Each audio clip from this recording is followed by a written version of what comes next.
उड़ के आई, ये गाना है रितेश पांडे जी का। आज हम इसी गाने के बारे में बात करने वाले हैं इस वीडियो में, तब वीडियो को लास्ट तक देखते रहे। और जो लोग भोजपुरी बुढ़ हंगामा चैनल को अभी तक सब्सक्राइब नहीं किए हैं वो लोग सब्सक्राइब कर लीजिए। चलिए वीडियो को शुरू करते हैं।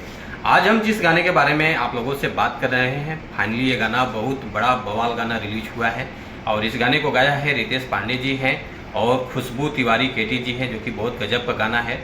तो ये गाना 3 दिन पहले रिलीज हुआ था। 3 दिन में जो गाने का रिस्पांस मिला है तो मैं आप लोगों को बता देता हूँ। 90,000 व्यूज़ आया है, लाइक आया है 3,500 और कमेंट आया है 191, जो कि ये गाना रिलीज हुआ है स्पीड रिकॉर्ड भोजपुरी चैनल से। काफ़ी अच्छा चैनल है।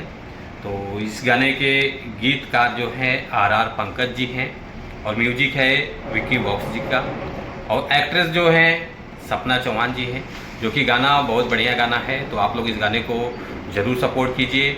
और गाना बहुत प्यारा सॉन्ग है, तो आप लोग सुनेंगे तो बहुत मज़ा आने वाला है। बहुत बड़ा बवाल गाना है और ये रितेश पांडे जी का बहुत दिन बाद गाना रिलीज हुआ है। Thank you so much. ऐसे आशीर्वाद बनाए रखिए।